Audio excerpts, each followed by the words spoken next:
I go to school. I'm dreading it because I know I'm probably going to do badly enough in math, and I'm going to get a butt whooping. And so I don't want to get out of the car. But as we're sitting there, and I'm debating whether I'm getting out of the car, a bright yellow, and I'm not going to say what exact year it is, a 71 to 73 Mustang Mach 1 pulled up, just making all kind of like nasty sounding racket in a good way. And I was mesmerized. I got out of the car to look at the Mach 1, and my mom just like, she was gone. Rainy day, I'm standing out there in my little yellow rain slicker getting rained on, and a yellow Mach 1 sitting there. And before that, I'd like Corvettes. After that, it was all Mustang. Be kind to one another, tender-hearted, forgiving one another, as God in Christ forgave you. It's Ephesians 4:32. Hey guys, welcome back to Faith Family Cars Podcast. We are glad that you joined back in. And today we have got a special guest with us. And if you're into Ford cars and you've been around the Ford world a little bit, you've got to know who this guy is. He's got a really good YouTube channel that gives a lot of good how-to info. And not only that, he's got a great personality for the camera, I think. Guys, we've got Jeff Ford with us today from AutoRestoMod. Jeff, how's it going? Doing well, man. Doing well. How are y'all doing? We're doing great. We're glad that you came on with us today. We appreciate it. Hey, man. Anything to help, brother. So, know that you filmed today. And I thought, man, this guy's going to film all day and he's going to jump on here with us. He's a busy guy. So I wanted to ask you, which we talked a little bit before we got on, but how'd your filming go today? Terrible. Well, that's no good. We had some issues today, but we're going to overcome it. It's one of those kind of things where try to work about a week in advance or 2 weeks if we can possibly get away with it. And this week we were working on a video that the parts aren't fitting the way they're supposed to, or the way I think they're supposed to. So we're just going to punt, and we've already videoed something to replace it. But we're going to be contacting the supplier on Monday, seeing if we can come up with a solution with them, and we'll still be airing that video. We're just going to have to figure out what our best option is for that particular setup we're doing right now. Yeah, and so everybody listening already knows that even the professionals like you run into issues from time to time. Professionals? Where? I look at you as a professional. You've been doing this a long time. I may have been doing it a long time, but I'm not necessarily, I don't really see myself as a professional. I see myself as us, car guy, just like everybody else. I'm just the older guy in the neighborhood who knows a little bit about cars. That's how I view it. That not necessarily a professional. Well, I have something on the wall in the garage that says I am a YouTube certified mechanic. Yeah. Yep. I've seen them. It doesn't mean I'm really a mechanic. It just means that, I've been doing this a long time, and I like to try to help people out with my knowledge. So like I said, I'm just the old man down the street that, hey, we're working on the 68 Mustang. Maybe he would know how to do this certain thing. And they come down there and they ask a bunch of questions and I answer them. Only we're doing it at 24 frames a second and about a 15 or 20-minute video. So you're talking about YouTube, but before YouTube, you were into magazines. So you did some editing and some graphic design and stuff like that. Tell us a little bit about that. Well, I was the editor for Mustang Monthly magazine from 1996 to about 2000. And then one of the older editors of the magazine wanted to go back to that one. So because he had seniority, he took over Mustang Monthly, and I moved over to the magazine Mustang and Fords. And then in 2004, I parted ways with the company. I suffered, through a couple of buyouts and things that happened. But in the end, it's just the way the Lord wanted things to work. And I went to work for, oddly enough, a suspension company that sold suspensions for classic cars, and worked for them until about 2008, and then went back to work in the magazine business at Legendary Ford magazine. And unfortunately, when the bottom fell out of the of the market, the magazine stopped making money, and so did I for about a year. Yeah. So And we, you know, when the bottom fell out of the economy and we went through the Great Recession, I guess it was called, that's also kind of the same time that social media and YouTube in particular was really taking off. Yeah. Yeah, I mean, YouTube started in 2005, and basically 2000. By the time the magazine folded up because of the economy issues we were having, it was kind of the writing was on the wall that things were changing in the industry as far as Yeah. print media was concerned, and it was going away. So then I just kind of was really at a loss for what to do, feeling a little bit sorry for myself. And a buddy of mine said, "Hey, man, this is around 2009, 2009 and a half." We decided to go grab a really cheap camera from down at the drugstore because how hard could it be to shoot YouTube videos? And Yeah. back then, mobile phones weren't what they are today for video production. No. So we had to kind of go in and rethink that. Bought some better video cameras, and then just kind of went from there and started, trudging up the hill. Yeah. And so that has progressed to where you are now. You've got AutoRestoMod, you have Manic Mechanic, and then all that is under an umbrella of Gasoline Media. Is that right? Yeah, that's right. Gasoline Media is just the top part of the company, so to speak. I don't even talk about Gasoline Media that much. Everybody knows me by AutoRestoMod, and Yeah. basically, when you're contacting suppliers or talking to folks, you talk about AutoRestoMod, not Gasoline Media. Gasoline Media would be our production company. Okay. If you were to hire us, or somebody was to hire us to do video production for them, they would be working through Gasoline Media, not AutoRestoMod. Okay.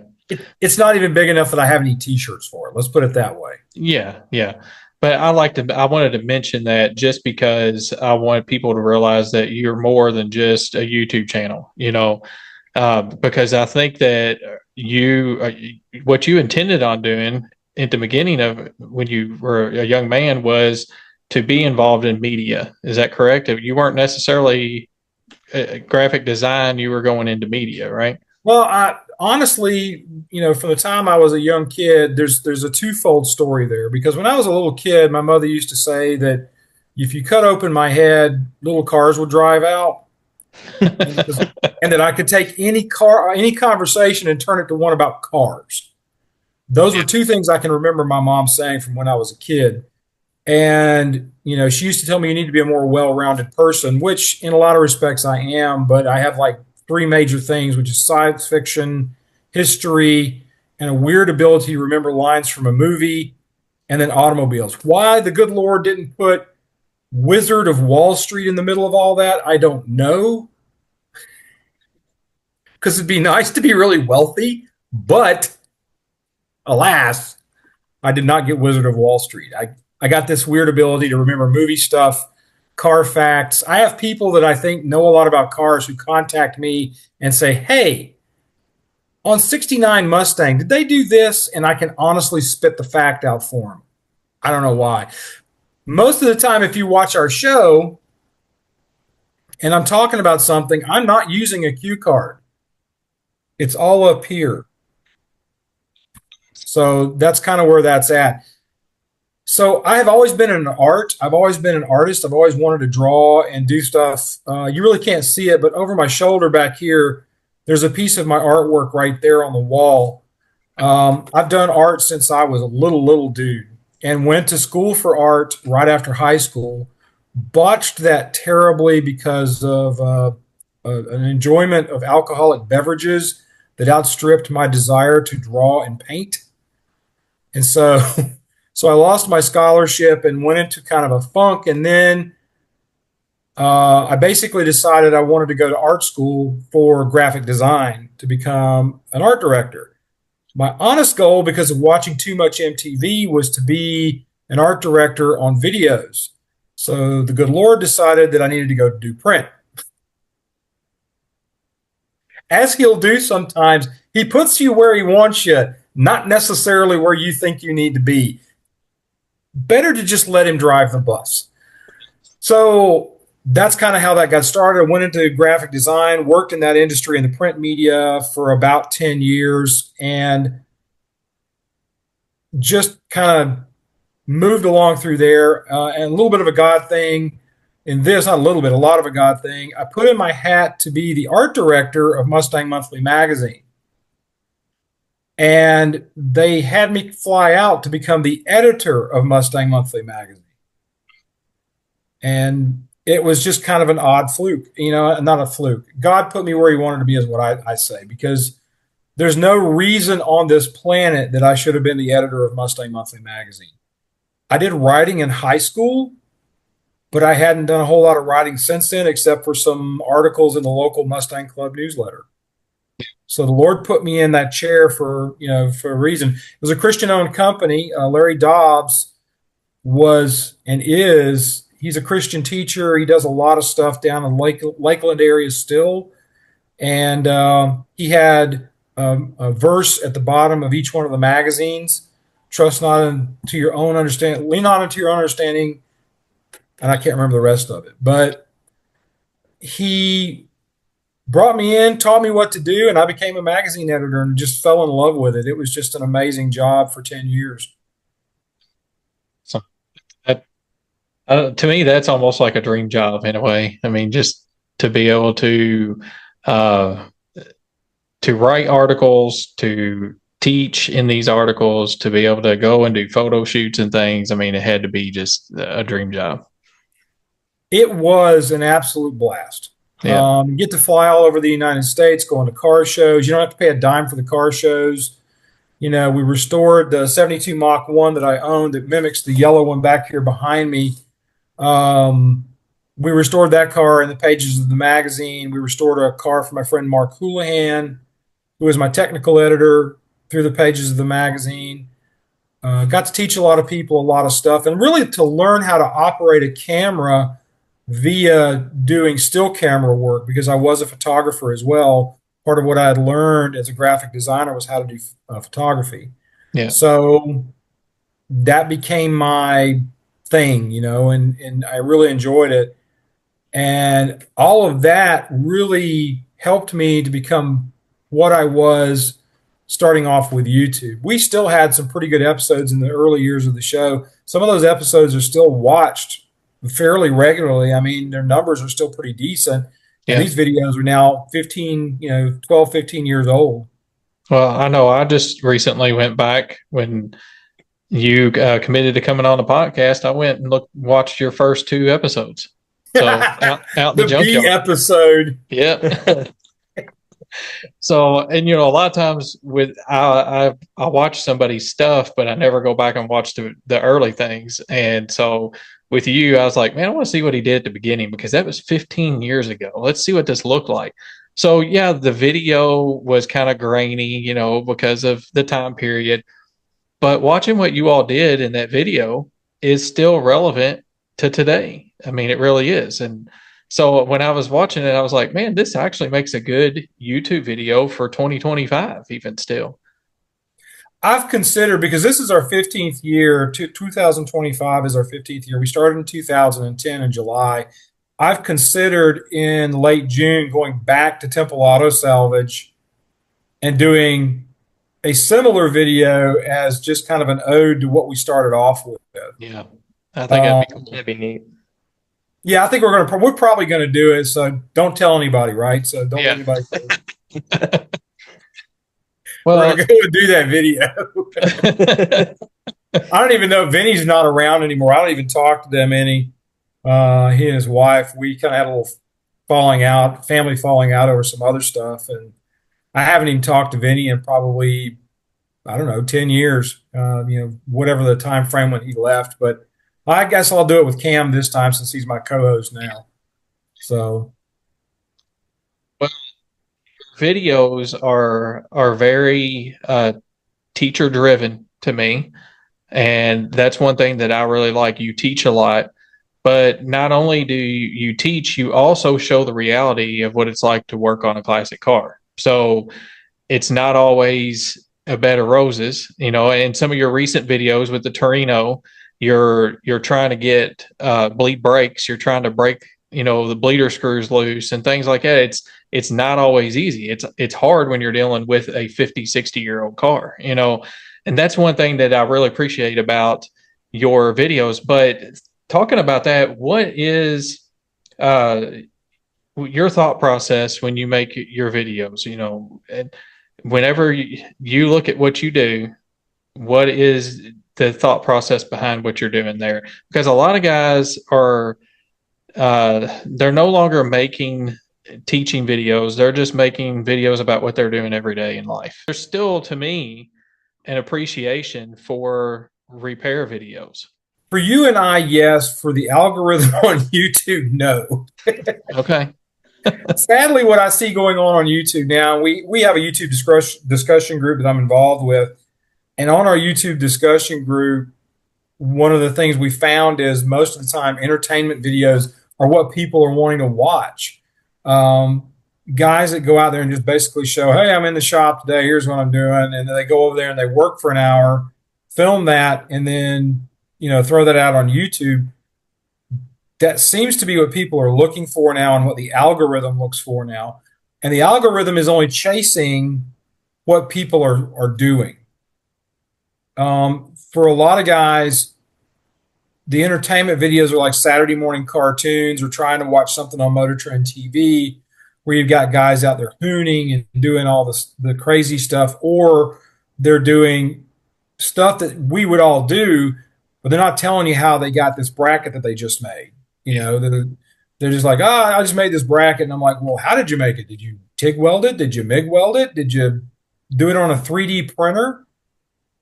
And so the algorithm is not asking for teaching. The algorithm is asking for you to be entertained. Spend an hour sitting in front of the computer screen. I think about 50-70% of my guys watch our show on TV. They'll throw it up on a TV from their YouTube, right? So I find myself kind of in a crux position, like I'm kind of like This Old House when it was still on public television. Yeah. We're the best kept secret in America, and I'm really honestly trying to show you how to do things like they would do on This Old House. They would show you how to do a repair on a door or whatever. And what we're running into now is that the algorithm just doesn't want to see that. The algorithm wants to see entertainment or vlogs. For instance, what you guys do on YouTube is really popular now. If you're throwing this out on YouTube, it will perform well compared to if the three of us got together and showed how to put a hood on a 65 Mustang hardtop. And, honestly, that's why pretty much every podcast is on YouTube now. And it's not just an audio thing anymore. It started out. The majority of the views and like your listeners are on YouTube. Yeah, they're on YouTube. Yeah. But whenever I look at your videos, I always can find something that, even if you're working on a Torino, there's something that applies to, a 78 Mustang. There's something there that's going to apply to that regardless. So, but I don't know. I guess I'm kind of old school with all it, because when I started watching YouTube, it was to learn, because I was new into trying to hot rod and restore stuff, and I needed to learn, and so seeing a guy show me how he made that bracket, that's something that I needed to see. I needed to learn how to fabricate small parts, and things that you can't hardly buy anymore and stuff like that. And that's why I appreciate what you still do, because there's a few YouTubers, and really honestly, Zach could probably tell you, a lot of the YouTube I listen to or I watch when I have time are guys like you, because I like to see how to do things, so I know how to do it down the road.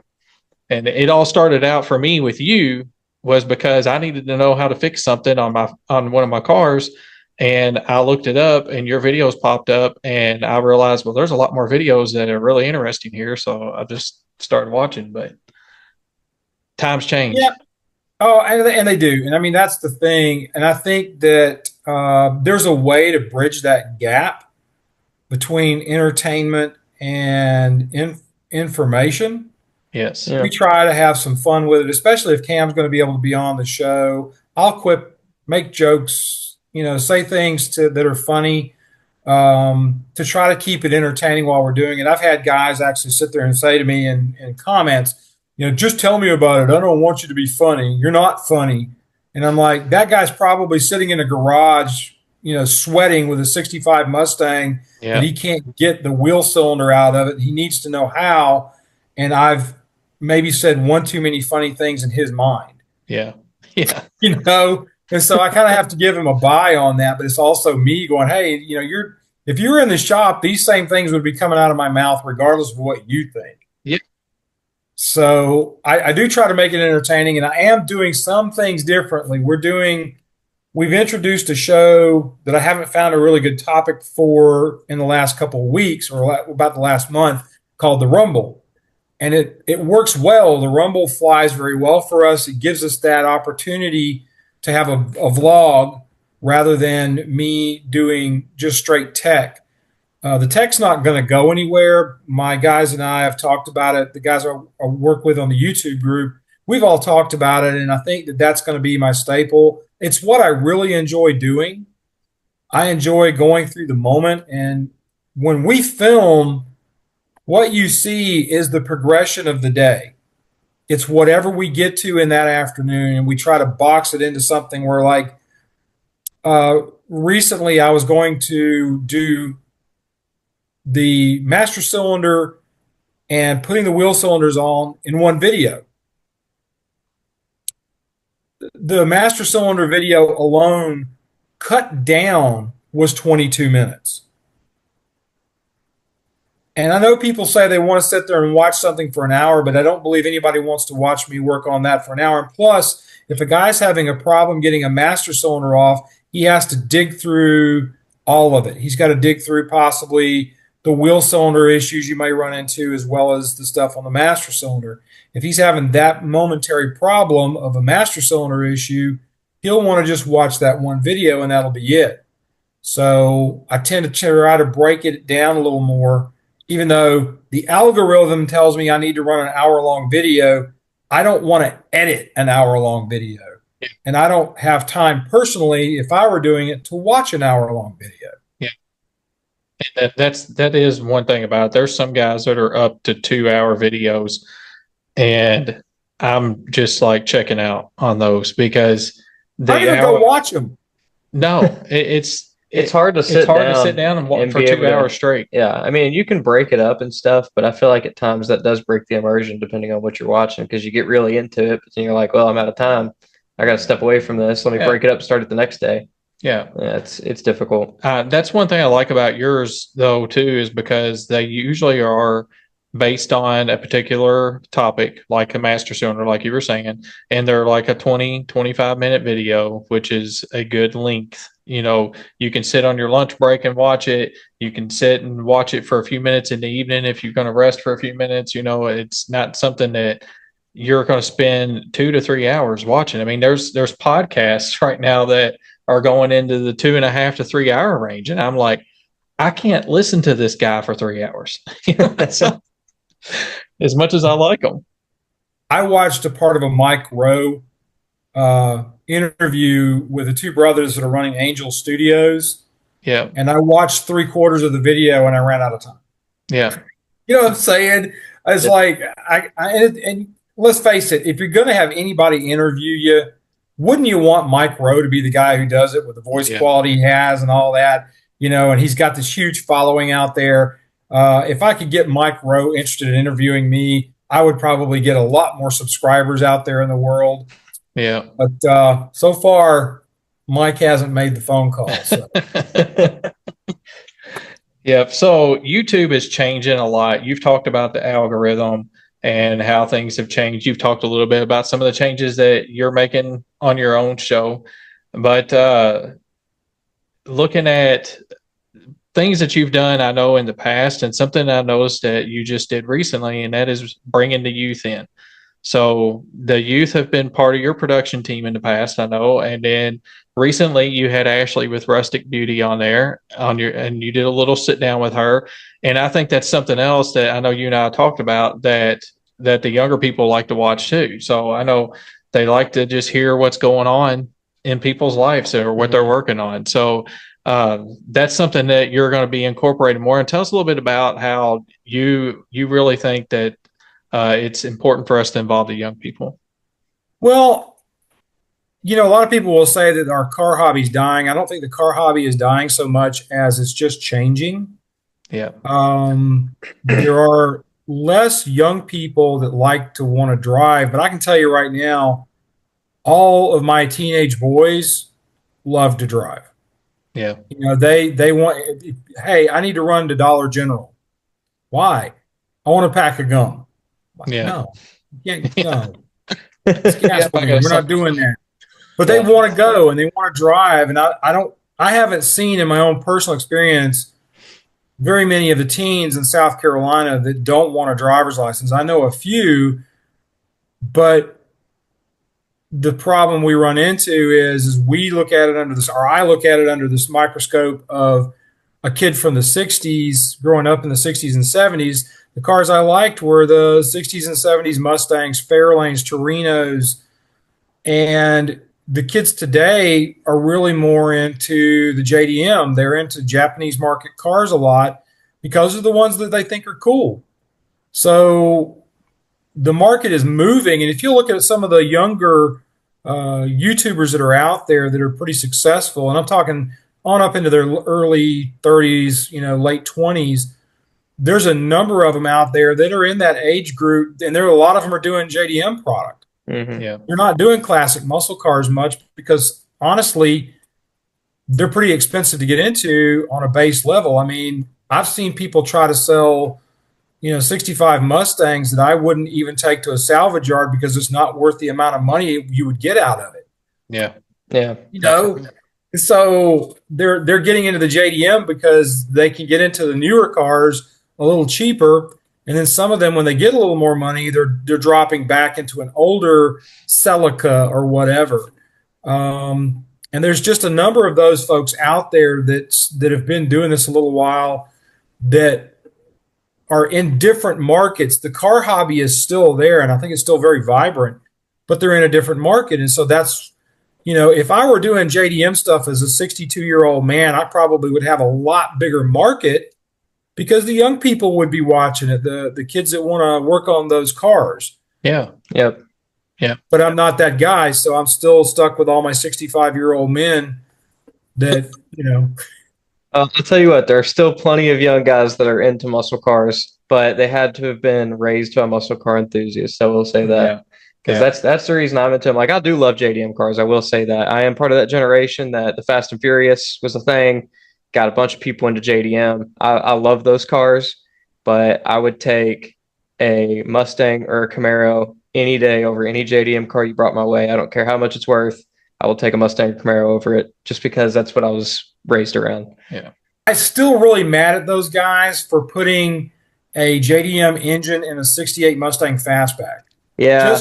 Just to be perfectly clear. Yeah. When I was a kid and I watched that scene, I didn't really know it. I didn't really understand it because I didn't know that was a JDM motor. But then I rewatched the movies maybe a couple years ago and I was like, wait a minute. They just put an RB26 in a 68 Fastback. Yeah. That is blasphemy. And they knew it. They knew it when they did it. Oh, I mean, yeah. we got, I remember that. And I was like, yeah, that's going to be really, they're just doing that to thumb their nose at the Ford guys out there that are in the audience. Yeah. That's exactly what that was. What got you into cars? I really can't tell you what actually got me into cars. I've just always been into cars. Ever since I was a little guy, I got Hot Wheels and stuff. The weird thing is my dad was not a car guy. My dad owned station wagons and vans. Yeah. I think So it wasn't my dad. I think it's just getting Hot Wheels as a kid is part of it too, because I think like all young boys get Hot Wheels as kids, and I think that's kind of what helps it as well. I guess my grandfather was probably part of that because he always was into the car thing, and he only got a four-door car when he got grandkids. When he had his own kids, he still had a 56 Victoria two-door. Nice. And so it was him and my uncle. My uncle was into fast cars and into hot rod stuff, and he was driving around. He still has and has left to me his 63 Econoline pickup truck.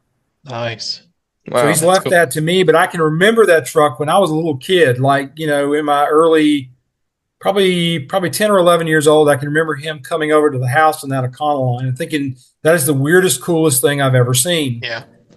And then beyond that, it just, because of the time period and my culture that I grew up in, cars were a part of it. It was a part of an everyday thing for me.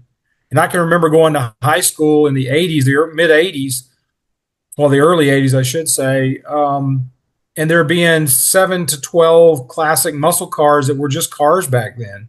Yeah. You're talking about a 70 Mach 1, not that old, maybe 10 years old. And we're out there in the junkyards clamoring around trying to find parts for these cars for all of our friends. So that's kind of where it stayed at. As a teenager, I played with them and knew them pretty well. And then as I moved on and got older, it became more of a passion for me. And I think probably if I have to put a galvanizing moment on it, I've talked about this before in some stuff that I've done. As a third grader, I was going to school one morning. My mother dropped me off. We had a 60 Falcon station wagon. She dropped me off in the 60 Falcon station wagon. I hated school because back then, corporal punishment was a thing. Yeah. I'm a dyslexic. We didn't know what that was back then. I mean, you can hardly spell it now. And so I go to school. I'm dreading it because I know I'm probably going to do badly enough in math and I'm going to get a butt whooping. And so I don't want to get out of the car. But as we're sitting there and I'm debating whether I'm getting out of the car, a bright yellow, and I'm not going to say what exact year it is, a 71 to 73 Mustang Mach 1 pulled up, just making all kind of like nasty sounding racket in a good way. And I was mesmerized. I got out of the car to look at the Mach 1, and my mom just like she was gone. Rainy day, I'm standing out there in my little yellow rain slicker getting rained on, and a yellow Mach 1 sitting there. And before that, I'd like Corvettes. After that, it was all Mustang. So that may be what I would call my galvanizing moment for becoming a full-on car guy. Well, I was hoping that you would tell that story because I was going to ask you to tell that story because the Mach 1, to me, when I look at your fleet of cars, you have many, the Mach 1 stands out to me the most. I love that car. I love that body style Mustang. And a lot of people hate that style, but I love that style. It's a nice car. And that story, when I saw that on your YouTube channel, I thought, man, that is the neatest little story about, falling in love with that car and wanting one. So you've got a lot of cars. Why don't you get into some of those cars and tell us what you got? I know you got an F-100, you've got a Falcon. I don't know if we've got that kind of time today. We seem to be able to be very good at buying cars. We're not really good at finishing them and selling them or doing what we're supposed to be doing. That's true. Okay, let me see if I can do this. We'll start with the Mach 1 since we've been talking about that. It's 1972 Mach 1, 351 Cleveland, 4-barrel, 4-speed. It has every option that they put on a Mustang Mach 1 in 1972 with the exception of the 3/4 vinyl roof and tint windows. It has air conditioning, and I don't know why it has no tinted windows, but it has no tinted windows. They're clear. Beyond that, we have the 72 F-100 that you mentioned. We're getting back on that truck on the show probably in the next couple of months. I'm working on some stuff with National Parts Depot on that front to get the parts we need to put the interior back together on it. Let's see. We have the 70 Torino. That car belonged to my best friend in high school. I helped him buy that car in 85. And so when he passed, I got the car from him. We did a video on that just recently. We have a 63 Galaxy 500. I can't give you a good reason why I bought that car. The Galaxy? It was just there and I wanted it. Yeah. I've always liked those cars. I've always liked those big Galaxies, and Cam's always, poking at me, telling me, when you get it done, you ought to just sell it to me. And of course, he doesn't want to buy it for what I could probably get for it. But, he says, I'm kind of like your kids, since you don't really have any kids of your own. Why don't you sell me the car? '64 Falcon hardtop. I had one when I lived in Texas right before I moved to Florida to go to work for the magazines. And I had a '64 V8 Sprint with a 4-speed. And I had to sell the car for us to be able to move down there to pay some of the moving expenses. So when I had the opportunity to buy another hardtop, I bought one, and we've got that in the fleet. Uh, I have. Let's see what else is there. See, this is the problem. I get lost in the classics.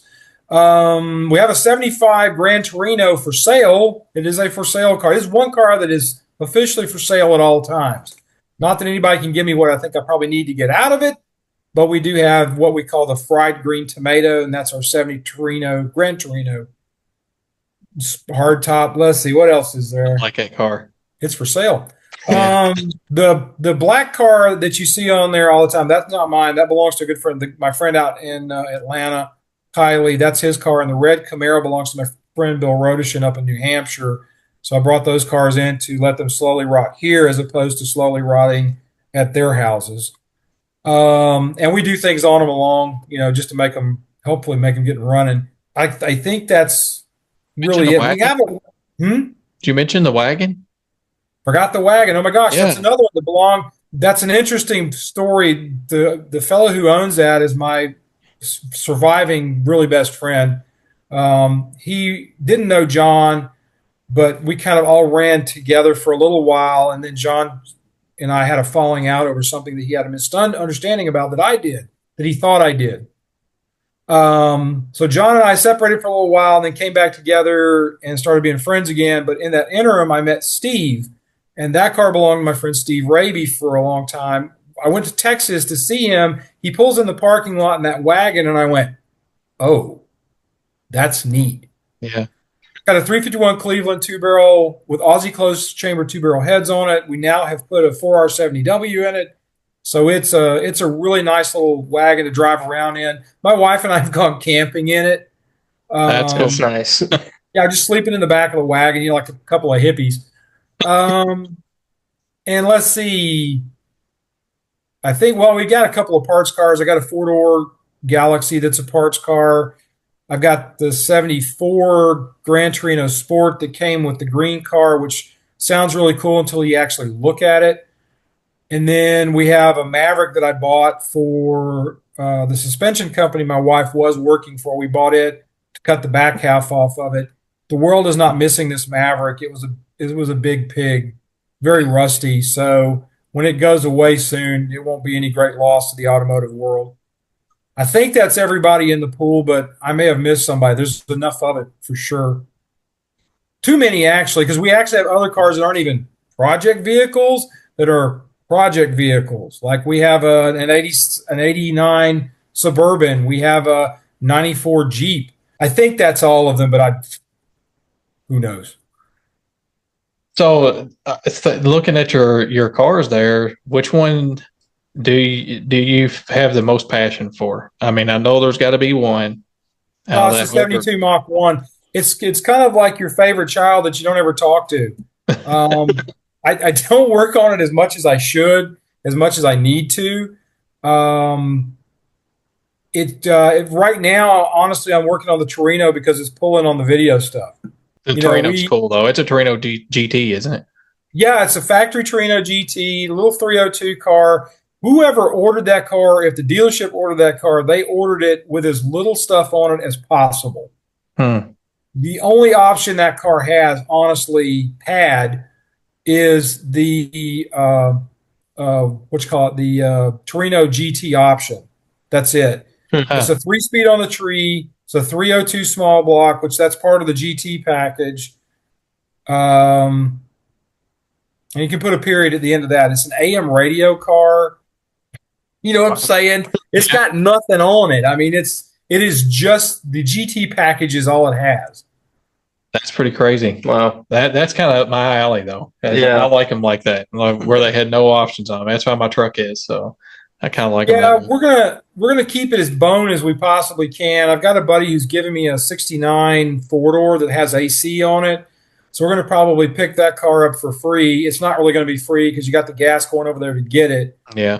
But we're going to pick that car up and use it to pilfer parts off of to put AC and all on the 70 GT. And I believe that other car has power steering on it as well. So we may just pull the power steering off of it. There's no telling what I might do. I do want air conditioning because I'm in South Carolina and it's Yeah. pretty hot here in the summer, and I don't like being hot. So So going back to the Mach 1, that out of all your cars, I already said that is my favorite. And you told the story about it. But this car that you have, you all did a bunch of work on it while you were at the magazine. And tell us about that restoration process with that car. oh, that was cool. I mean, it was really nice to be able to have my car done in a magazine so it could be somewhat quote unquote memorialized in what we were doing. It was really neat. We had photographs that we took of it after we got the car finished. You know, there were ups and downs within all that. A lot of things we were trying to get done and do, and it was a neat learning experience. It really taught me a lot about what I'm doing now in a way Yeah. because learning on my own stuff, I was learning how to build a car. Because I mean, nobody that I know of starts off doing that. If you buy an old car, you're buying one and just doing little things to it along, and then making it look as nice as you possibly can. That's how I started out. Yeah. And then we did a full-on rotisserie restoration of that, and we tried to take it all the way back to the way it would have been on day one, down to having the original Magnum 500s replated by a place that's not even in business anymore. Hmm. So we went to the nth degree on it. It's pretty wild. And it's a beautiful car. I know that it's set for some time now and you're getting back to it and having to redo some things on it, but regardless, it's still a beautiful car, just the way it is. So yeah, we're not going to go as deep as we went on the first dive on it because a lot of the stuff that was done is actually still in really good shape. yeah. All we're really having a problem with is the rear quarter panel. The way I helped do the paint on the car. I didn't paint it, but I helped prep it. And some of our prep work was probably less than satisfactory.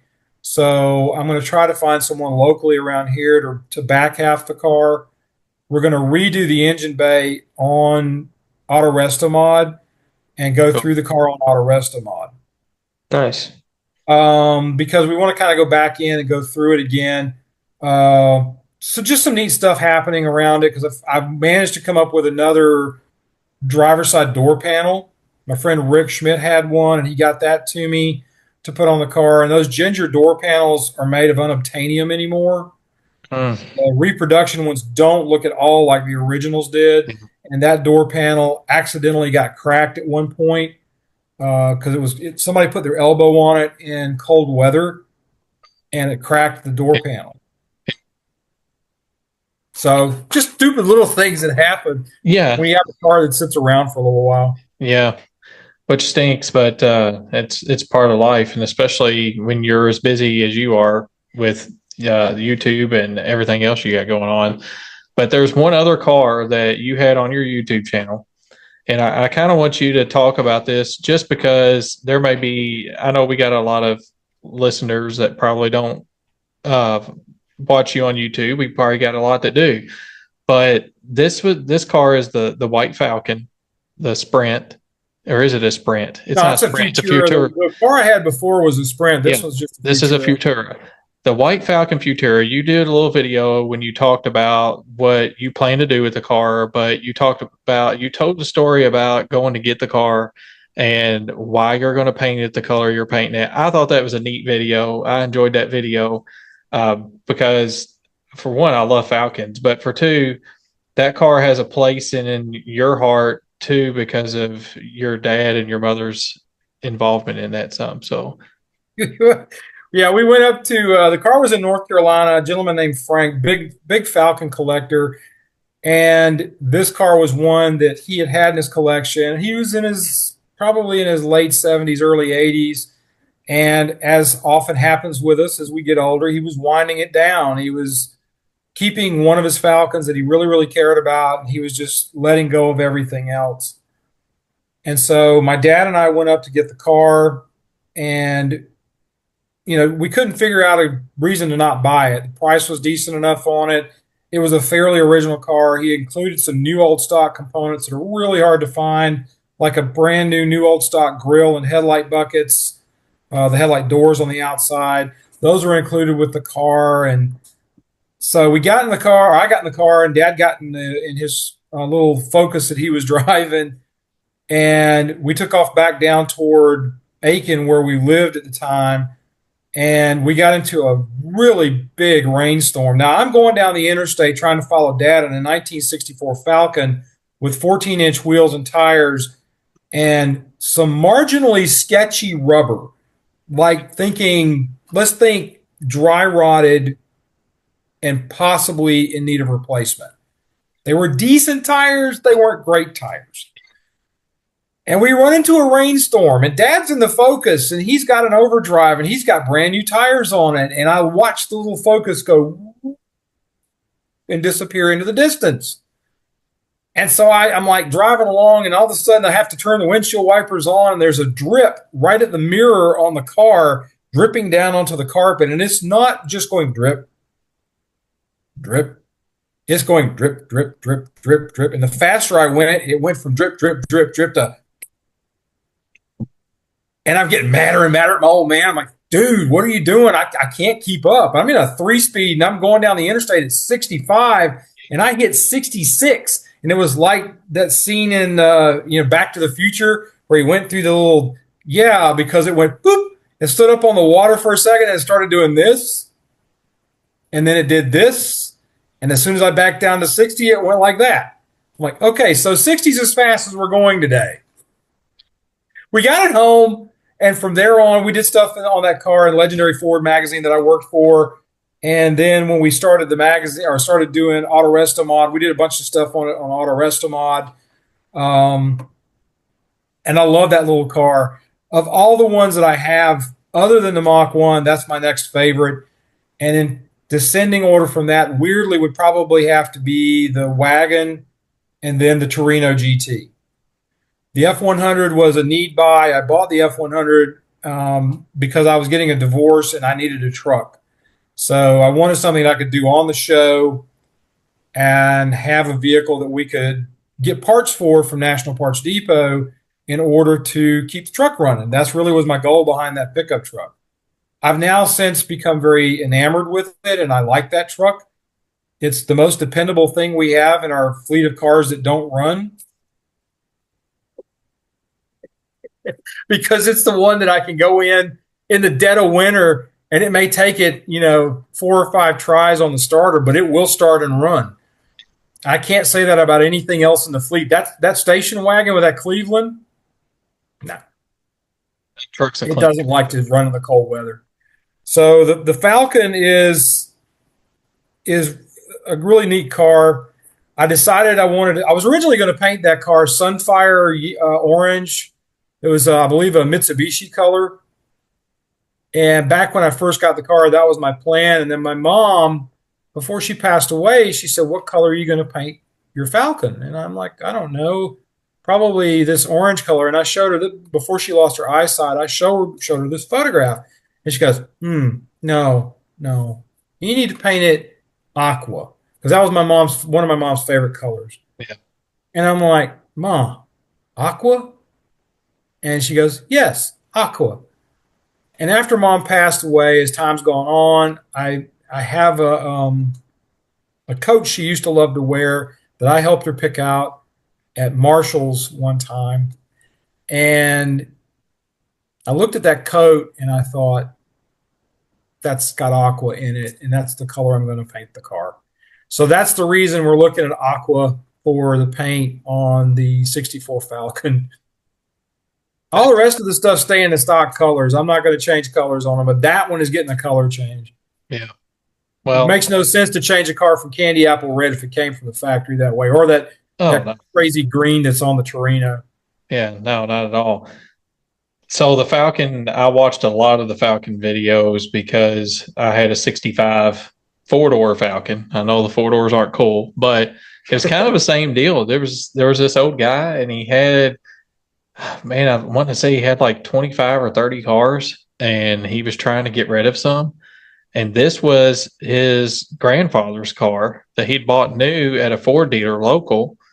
And he had, this guy had moved away, and he ended up coming back to the same town. The dealership wasn't there no more, but he was at a gas station one day and saw that car rolling through town. So his grandpa had sold it, and he talked to the guy. He called up to him, talked to him about it, and got them to sell him that car. And so he'd had it for another 20 something years and never done anything with it. All original still. 170 straight six in it, 3 on the tree. It was white with teal interior. Just it was a beautiful car, but the paint was wore out and it's all faded, and the chrome wasn't pretty and polished anymore. But stock hubcaps still on it, everything. Mm-hmm. So I give $3,000 for his car and brought it home, and we got the drum brakes working right again because they weren't working properly. We put some points in it, and we painted the wheels and put stock hubcaps back on it, and we slightly lowered it just to give it a little bit better stance so it wasn't sitting up so high. And we just started driving it. Had a blast out of the thing. It ran great. It rode great. I could not get over how good it rode. And it was just a good, cool family car. We could all just hop in and run around in. But I needed to get rid of something, so I ended up selling that one. And I'm telling the story because it's a good story. Ended up going to a gentleman that lives nearby who he has cancer, and he had bought his 2 sons, teenage sons. He bought both of them project cars. One of them got a dent side F-250. And then the other one got a Galaxy. I can't remember the year. It was a 60s model Galaxy, I think early 60s. So they were working on their cars, and he's like, I need something for me to work on. When they're at work, because they were both in college too, when they're at school, I want to be able to do something to keep my mind off what I'm going through and what I'm doing. And man, a few months back, I've seen him start posting this car at car shows. And he's redone the engine bay, kept the straight 6 in it, but he's redone the engine bay. They put a new transmission in it. They're putting a new rear end in it, and did a bunch of work to the interior and the trunk. They redid all the trunk, put new. I had put a new mat in it, but they painted all inside the trunk and cleaned it all up, made it look good, made it look original again. And I'm just like, that car went to the person that needed it. He needed that for what he was going through. Mm-hmm. So I was glad I got rid of it at that point, but I missed that car because for whatever reasons, man, it was cool. I love Falcons. Cool. And I think the fact that we did a lot of the work in like a 2-week span so that we could get it to Ford Fest was pretty fun. Yeah, we got everything working properly so we could drive it to Ford Fest for the weekend and drive it home. So, and then after that, we just cruised it. It was good. So I enjoyed it. But yeah, 4-doors are not. I don't know. Some of them old cars. We're doing a 4-door Falcon here. That's my stepson's car. We got a '66 Falcon 4-door we're doing. And he wants the 4-door. I mean, because he's got friends. He wants to cart his friends around. That's the cool thing about the youth market. We were talking about that earlier. They don't mind the 4-doors. Yeah. Because they want to be able to take their friends around that don't want to give them gas money, but want them to go somewhere with them. Yeah. No, that's true. Oh, yeah. That's true. And I think another thing too with the youth generation as well is long bed trucks. I feel like that they care less about if it's a long bed or a short bed. And whenever you look at like the older generation, it's like, oh, it's got to be a short bed. Got to have a short bed truck.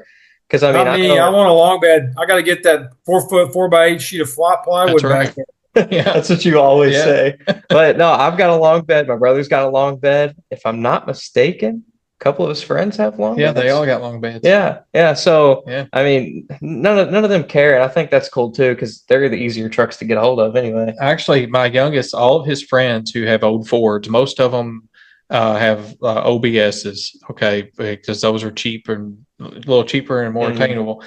They all want long beds. Every one of them, regular cab long bed. That's what I want. Regular cab long bed. And that's what I got. Not necessarily when I bought my F100, it wasn't because I necessarily wanted a long bed, but it was affordable and it was the body style I wanted. And so I snatched it up, and I'm happy with the long bed because that truck is just a patina truck, and I could still take it to the hardware store, throw lumber in it, and shut the tailgate.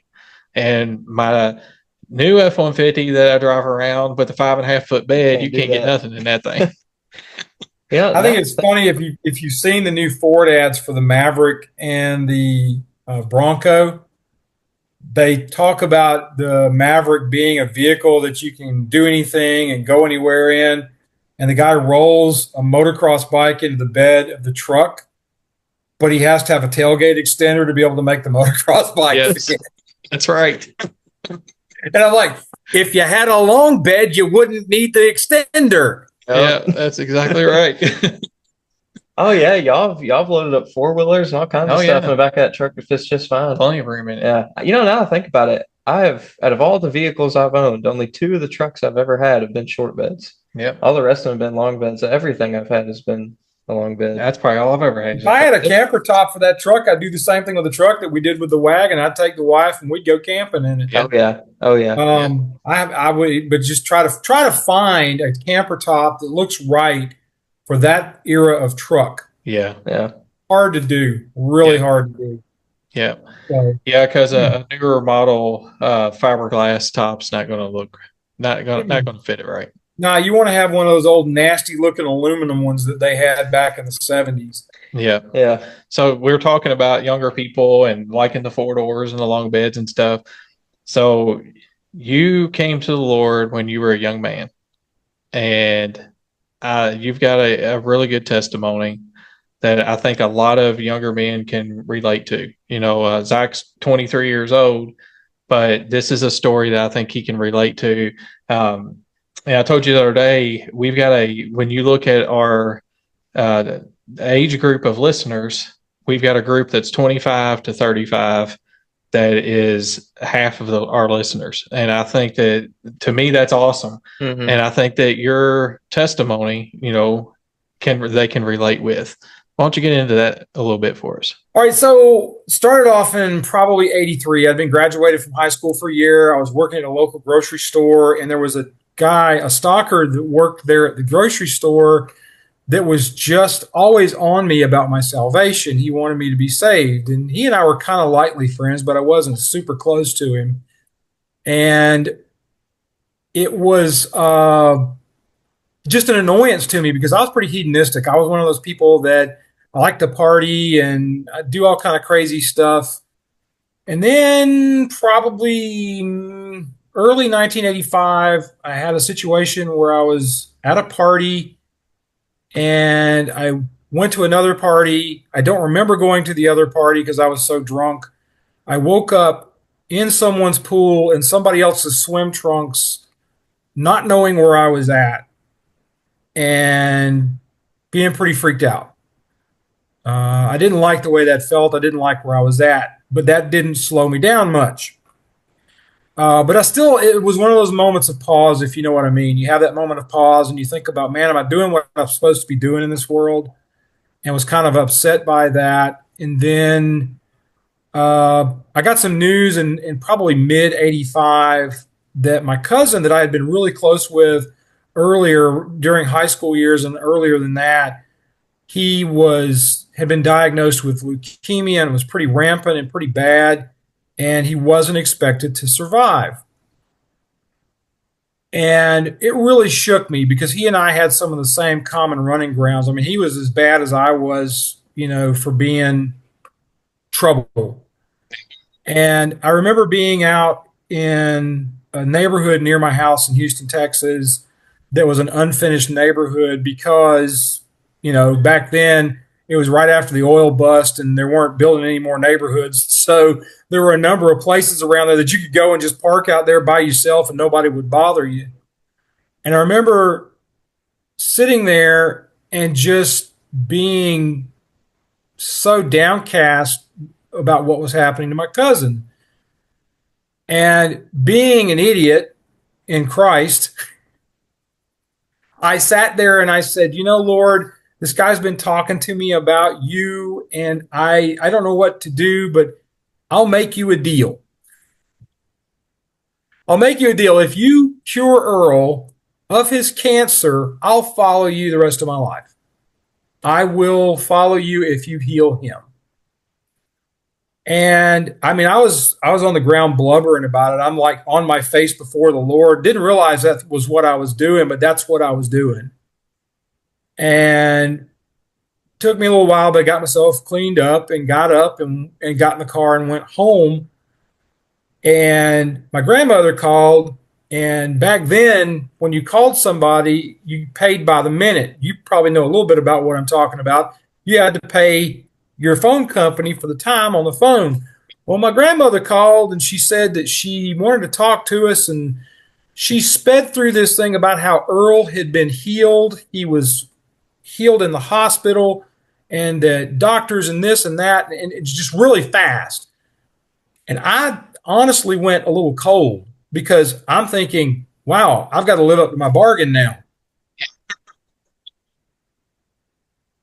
Well, I go home that summer because a lot of times we would go home, and I went home for a week with my mom and dad, took a vacation, went home with them to South Carolina.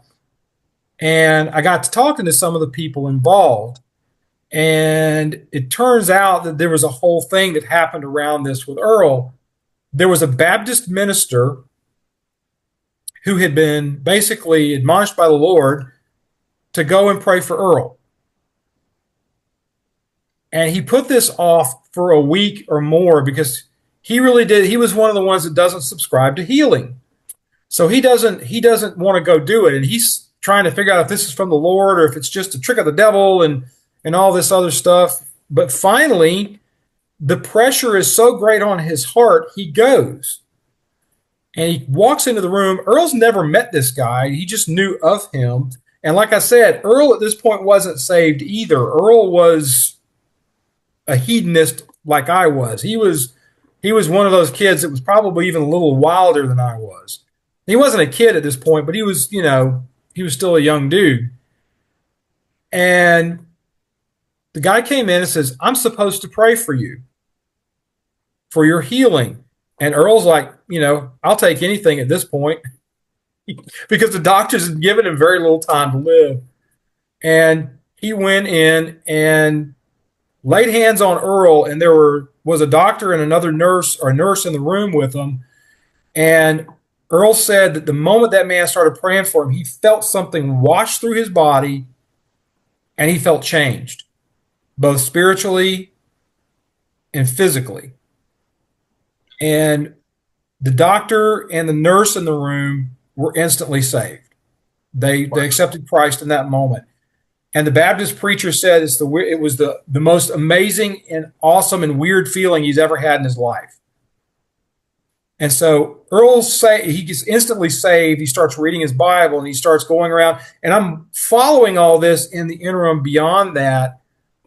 And so I'm like, okay, I can't deny anything I've seen here. It's kind of like anything you do with Christ. You have those moments where you're like, I got no explanation for this other than Jesus.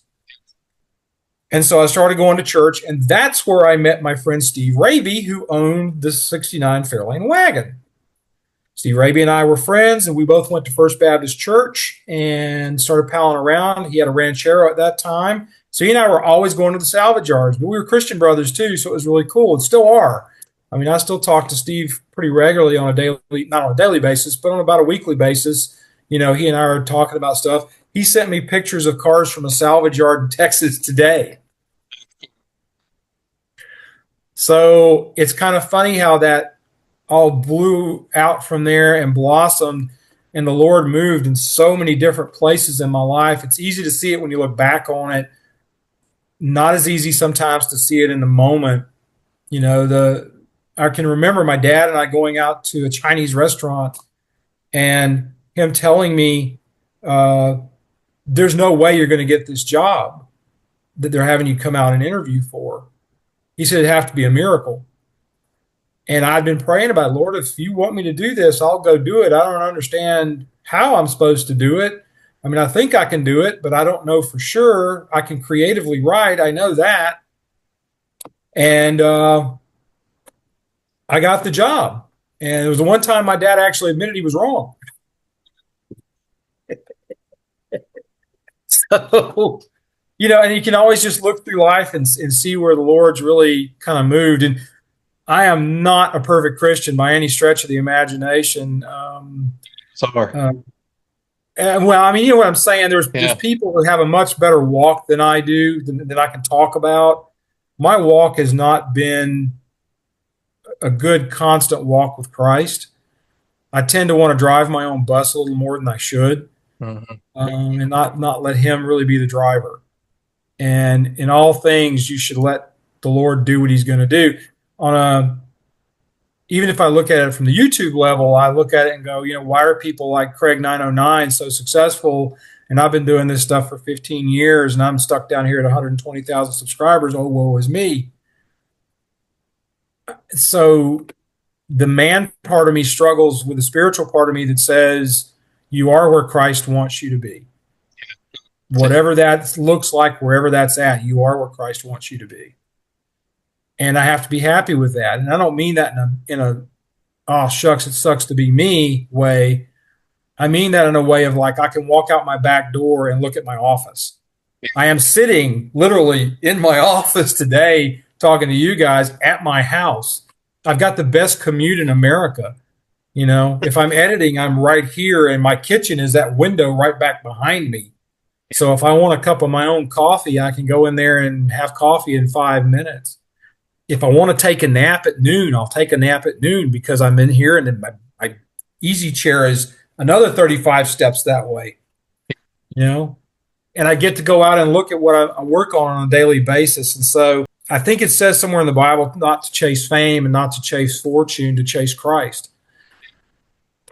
Really hard to do in actual practice as a guy, especially a boomer like me, because I am at the end of the baby boom generation. So we tend to be work driven. I was just thinking, listening to you, it's number one, God still heals. He heals people every day, without a doubt. I agree. And that story is so awesome. And it made me think about some of the stories when Jesus would heal, like when he healed the man beside the pool, and he told him to take up his bed. But not only was he healing his physical need, he was healing him spiritually at that point.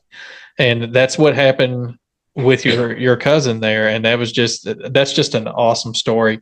But as men, and we talk about this a lot on the podcast, but as men, we typically want to do what you said, drive our own bus. Mm-hmm. And we have a hard time of letting go of that steering wheel and allowing God to drive it for us. We're natural problem solvers. We see a problem, we try to fix it ourselves. Yeah. Instead of relying on God to take care of things and do things the way that He has planned for us to do them, and not the way we have planned. That's exactly right. And I'm bad about that. I'm horrible with it. That's one of my biggest flaws, is trying to make sure everything is solved at all times. Get in trouble with my wife all the time because she just wants me to listen. Sometimes yes. I'm like, no, let me fix this. I can fix it right now. Yeah, your wife is always saying to you, I just need you to listen. I don't need you to fix it. I just need you to listen. I am the fixer. Me too. Me too. So when it's just, as men, we struggle with that. And I think a lot of times that's why you see, a lot of your churches with a lot more women than you do men, because men struggle with letting go. Mm-hmm. Yeah. And then that's letting go as far as forgiveness. That's letting go and let God lead. I mean, it's just, it's a struggle for men in general, I think, to be able to do that. Yeah. But man, what an awesome testimony. So many people make a deal with God, and it's almost like God's like, okay, I'll make that deal with you. What's Here we go. Like? Yeah. So that was really good stuff. So now you're a big family guy, and you have 6 stepkids, right? So what is life like in the Ford household on a daily basis? Chaos. Yeah, I bet. Utter and complete chaos. No, it's different. I mean, I went from no kids to 6 overnight, and each one of those kids, I love them. I mean, they're good. We've got an older girl. She's now just turned 21. Her brother is 20. We have Jackson, he also, Logan helped me do some film work when he was younger in his teens. He's now 20 years old, going to be 21 in July. And watching these folks grow up and grow into their adulthood. Logan, I mean, I was so proud of him last night. We were over at his girlfriend's house for her birthday, and her family, asked him to bless the dinner. And I watched this young man that I've watched grow up bless the food. It's awesome. And that moved me. I mean, I had told him, but just his earnestness and his prayer and just trying to be a good man of God and seeing him go through some of the same struggles that I went through as a young person, learning my way in Christ, just it's really cool. Jackson, the second oldest boy, he's trying to get into the Air Force Academy. He's working real hard toward that, and he's a good, earnest, good boy, just a good dude. He was out there helping us film today. One of the youth that we talked about a little earlier, we try to have on, helping us with the show. We're going to try to get back into that. You've actually spurred me to go back and start looking into that again. So, Jerry, that's all your fault. If I have any issues, I'm going to be calling you now that I got your number. Sorry, I just thought it was a good thing that you did. And then I have a pair of twins. The weird thing in my family now, the twins share my birthday. We're all three born on June 14th. That's cool. So, yeah, and then my wife's dad shares my dad's birthday. That's cool too. It's interesting. We have a younger one. He had a baseball game today that was unfortunately not able to go to because of work with the videos and stuff, but he's starting baseball now, and he's really a sports fanatic. He, oddly enough, here recently has been real interested in helping with the show. I mean, he's been out there helping me film. Yeah. So he's a good little dude. I love him to death. He's getting baptized tomorrow. Awesome. That's awesome. That's cool. Praise God. That's another one that gets me going. I'm like, yeah. He said he wanted to be baptized a couple of weeks ago. I got so choked up. I'm a boomer, so it's hard for me to cry in front of people, but that kind of stuff will set me off if I'm not careful. Oh yeah. I mean, baptisms do that. When we have baptisms at church, even if I don't even know the people, I'm just like, man, this is moving. Yeah, awesome. It's awesome to watch. Yeah. So I run camera at our church. We go to True North Church in North Augusta here. And I was running camera the day my twins got baptized. I didn't even know they were getting baptized. I'm like, oh, I'm running camera, and I've got the camera. And I'm like, wait a minute. And I was just like totally floored because, it's a decision they made, and they decided to go through with it. And it's just, you hope you're doing okay when you're trying to raise kids, especially if you're raising somebody else's children. I mean, I'm not their biological father, and I don't pretend to be. I don't make them call me dad. They call me Mr. Jeff. And I don't mind that because I am a parental figure in their lives, but I'm not their dad, and I'm not going to try to be their dad other than parentally raising them in the way I think they should go. And oftentimes just absolutely failing miserably, wondering why I can't do this the way it needs to be done. But I wouldn't trade it, man. It's been a really cool experience because I realize the influence I've had on them. You'll be going down the road, and one of the twins will say, hey, Mr. Jeff, did you see that 66 Nova going the other way? And the fact that a 15-year-old knows what a 66 Nova is, the fact that they like to go to the cruise-ins that we set up and go to once a month with my local car club, Aiken Horsepower, not my club, but the local club that I'm involved with, it's just really cool. And the fact that they get jazzed over classic cars, and like they like the muscle cars, but they, the twins are like, nah, I just want to get a pedestrian car. I'll get a really cool car when I get older. Just give me an Altima so I can drive to work every day. So you got a wife that loves you and cares about you. Yeah. And I'm sure that she is a huge backer of what you do. Iron sharpening iron, man. Yes. Yeah. She is is amazing. She is a truly amazing woman. I really, really enjoy my time with her.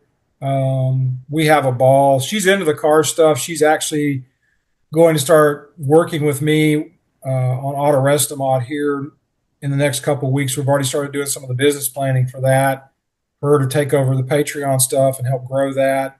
Cool. That's good. Yeah, it's nice because I want her working out of the house with me because I enjoy her company. I don't want her to go out to work. Yeah. You know, we like hanging out with each other. We're best friends, and it's just kind of cool and fun to have that with somebody that you can kiss on, and it's okay. Yeah, that's right. Yeah, Oh, boy. and my wife really supports what we're doing here, which is awesome. And she's trying to help us out, and she's always asking me, "Is there something else you need me to help you do?" You know, and I love that she don't care about turning wrenches, but she, as far as the administrative side of things and keeping things moving for us, she's on top of it. So, Oh yeah, and That's great. I appreciate her for doing all that. But again, I'm like you. Her and I have never had a problem working together. You know, we don't mind working together. And hopefully one day we'll be able to do what y'all are doing and be able to be there together and be able to work. And that's always been a dream of mine. So hopefully we'll make that happen one day in the future. But I'd like to so see that happen for you. It's a lot of fun to be able to do. yeah, I appreciate that. So we're going to get into something here a little different that we're just starting. it's a new segment here. New segment here. You're going to be one of the first ones to do it. Okay. We thought we would add this in and change things up a little bit. And it's called Gone in 60 Seconds. 6 questions in 60 seconds. So it's a rapid fire thing. You Rapid don't fire. get to explain your answer. You just have to answer it, and we're going to move on. Yeah. So if I say milk to any of these questions, it's just going to stay there. Okay. All right. So are you ready? Sure, fire away. Zach, start us out. All right. You're building an engine for your next Ford Classic. Are you going 302, 351 Cleveland, 351 Windsor, or 400 modified? 351 Cleveland. All right. Money is no object. Coyote, Godzilla, or 351 Cleveland. 351 Cleveland. You're going to sense a pattern if you keep asking those kind of questions. First gen Mustang or Falcon? Falcon. 70 Mach 1 429 Cobra Jet or 2020 GT 500?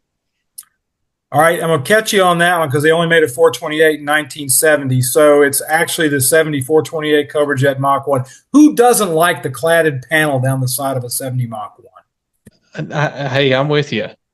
So what year was the 429 then? 71. 71. If it said 71, it would still be the same answer. Okay. My bad. I was a year off. All right. Patina or shiny? Shiny. Although everything I have is patina. Don't get me trying to explain all that. That's why I put that on there. So, all right, here's the last one. This is a hard one. Medium rare or well done? Rare to medium rare. Okay. All right. It's a good answer. Very good. It's a good answer. Ribeye or Yes. filet mignon. All right, man. You did good. You did good. But I got to go back to one. All right. Okay. Go back to one. So why the 351 Cleveland? I have had a weakness for that engine since I first learned about him as a teenager. Ever since I found out about, like, when I got into the Mach 1s and I was little, I didn't know enough about it. But as I got older and I found out about the Boss 351, I was like, that's Mac Daddy, because it's got a light enough engine in the front that you could almost make a 71 Mustang handle. And so my dream car for forever had been a Boss 351 in pewter silver metallic with a ginger interior, because I think that's a beautiful color combination on the Boss 351s. And so that engine is capable of running in stock configuration almost as fast as a 429 Cobra Jet. And the 429 Cobra Jet was incredibly fast in those cars. Yeah. It's just a whiff off of it in ET, and I can't remember what the number was, like 1329 or something like that, according to some of the magazine articles back in the day. And the 429 was like a 13 even. So you're talking about a 351 in very competitive range of the 429s. Yeah. Okay. Well, so I guess maybe this could be a myth, and you can clarify this for me. But I was always under the impression that it was harder to find parts for a 351 Cleveland than, of course, it was for a 351 Windsor. You said money is no object, so Well, I understand Yeah. that, but just in general, because I actually had a it guy is. Yeah, the several years Cleveland. ago offer me a Cleveland, and I said I don't want it because my understanding it's hard to get parts for them.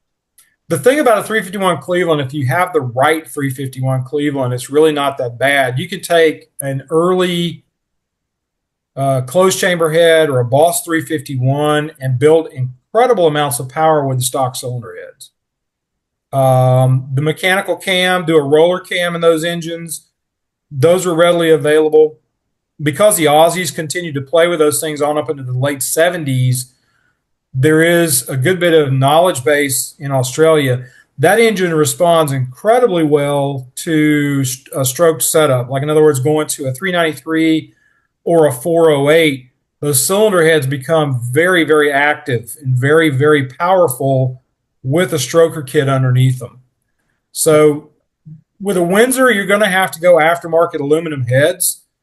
And if you put the same amount of money into the heads that should theoretically already be with your 351 Cleveland, you're going to have a really robust set of heads that are a factory iron head that are going to flow and perform better or as good probably as most of the aftermarket 351 Windsor heads. Okay, Interesting. it is interesting.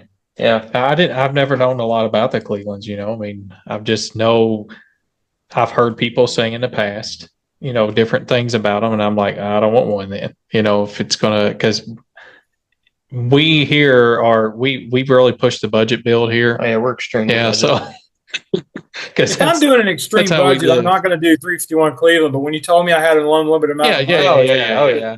No, the only reason I asked that though is because of what I was wondering why you would pick the 351 Cleveland over the Windsor. So that was my I main. do want to go back. it's just a weakness on my part. It's kind of like somebody having a weakness for chocolate chip candy, Okay. or chocolate chip cookies, or a weakness for ice cream that's got chips in it. I Yeah. just have always liked them. So, and a lot of it goes back to the actual amount of power that a stock Cleveland can develop just out of the box. Yeah. The Boss 351 makes 330 horsepower out of the box. Yeah. And that was just a factory setup with a mechanical cam. Imagine what you could do with a stroker kit in there and a roller cam and roller rockers where you're freeing up some more horsepower. Yeah. So those engines are good to 400 or 500 horsepower or more with the stock heads. Yeah. Well, I want to go back to something. You said that, if I'm not mistaken, you said your dream car for a while was a 70 Boss 351 with the 71 Boss 351. with the pewter silver metallic. Is that like a goldish color? It's a silver color, but it's got Okay. kind of a bluish gray tint to it.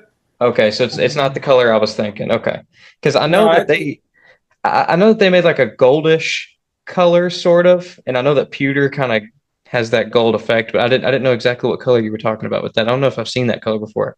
It's a really pretty color. If you go out on the internet when you get off, when we get through the cast here, just go look up pewter silver Mach 1 or pewter silver. They had that color available in 70 as well on the Mach Okay. 1s. Pretty rare in 70, but there were a number of them. My first car was a pewter silver Mach 1. Okay. My first Mustang, I should say, not my first car. My first car was a 73 Gran Torino Sport. That's a cool first car. It's way better than my Still first cool. car.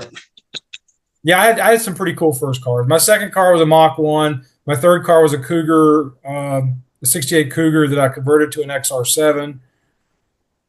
I have always driven classics, so except for when I was driving my dad's E150, which was a lot of fun when you're dating and you're picking a girl up in high school, and the dad says, "Why don't you guys just stay here and we'll watch movies here at the house tonight?" I don't blame Dad. It looks bad when you drive up in a van with curtains in the windows. Yeah. I mean, what would you do if you had a daughter and you go to the door to meet the new boyfriend? He looks out in the front yard and there sits an E150 van with curtains in the windows. Oh, shut the door. I'll just be here cleaning this gun. Yes, exactly. Exactly. So, Jeff, where can everybody find you at on social media? Basically, you can really probably best find me on YouTube and just look up AutoRestoMod, all one word, AutoRestoMod. I am on Instagram-ish, and when I say ish, it means that I am posting sometimes, but I find it frustrating, so I don't post a lot. Yep. You can find me on Facebook. I'm out there, just me, Jeff Ford, this ugly mug. Just look for that face because there's like 9,884 Jeff Fords on Facebook. Look for this face. Wow. All right. Well, the one cool thing about you is your name, last name Ford, and that you're into Fords big time. It only makes sense. You have to be. I was thinking about that. Not necessarily. Would you believe that my dad was into Dodges before he met my wife's dad or my mother's dad? Really? He was the one that was into Fords. My dad actually only owned Dodges before that. Huh. He got my dad into Fords. Well, I was thinking about whenever I was thinking about your name and thinking about how, hey, he's into Fords. His last name's Ford. I was like, you know what? It was really destined for me to be into Fords because I grew up on Ford Drive. Oh my goodness. I never even thought about that. Oh man. There's a street near here that my dad told me I needed to buy a house on called Mustang Drive. Yeah. Oh, wow. I'd be Jeff Ford living on Mustang Drive. That would be pretty cool, actually. So that would work perfectly. Working on the Fords in the driveway, that'd work perfectly. Yeah. Park the Mach 1 out there where people can see it. Yeah, yeah. This is honestly a bunch of old man humor right here. I think it's funny. Well, I'm an old man, so no, I think it's funny. I think it's funny. All right, Zach, where can they find us at? All right, you can find us. I'm just going to say. Don't mess up this time. No, I'm just going to say this. Anywhere you get your podcast, we are there. At Faith Family Cars, find us anywhere. We are most prominent on YouTube, as we talked about earlier. We post on Instagram, actually 4 or 5 times a week. Yeah. So we're constantly posting on Instagram. If you need the most updated information about what we're doing, what's going on, and the stuff with the cruise in, which we'll mention here in a second, you need to check us out on Instagram at Faith Family Cars. Check us out on TikTok. We post 4 times a week there. Pretty much the same stuff that's on Instagram is on TikTok, but make sure to follow us over on TikTok too, because follow us anywhere. Yeah, follow us everywhere. So yeah, we're on Facebook as well at Faith Family Cars. Anywhere that there is social media, we're probably there at Faith Family Cars. So check us out. So go check us out. Follow us. Subscribe to our YouTube. Zach, when is the cruise in? The cruise in is June 7th.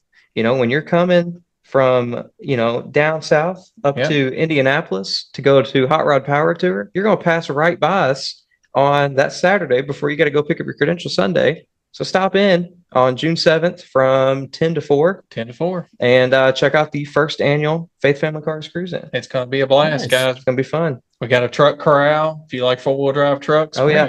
Plenty of lift trucks, plenty of 4-wheel drive stuff. We've got some really nice vehicles that are very pristine, way nicer than anything we own that are going to be there. Exactly. So check that out. There's going to be stuff that is similar to what we own. Yeah. It'd be great to check out. We're going to have all the kiddos that come get Hot Wheels. We're going to have Hot Wheel races, and all the funds from that will go to help our youth group at our church. Yep. Shift Ministry. It's going to be an awesome time. It's going to be fun. Food's going to be there. Silent auctions. You don't even have to leave. You can grab your lunch. Yeah, exactly. Door prizes. It's going to be a great time. Come on out. It's going to be good. I'm excited. All right, guys. So we're going to end this a little differently than what you're used to. Jeff, you have a saying at the end of every podcast that you do. YouTube video. Or every YouTube video. I'm sorry. You have a saying at every YouTube video, and I'd like for you to end us out. All right. Everybody, be kind to each other, love on each other, treat each other nice. You have a great time, and we'll see you next time on Faith Family Cars.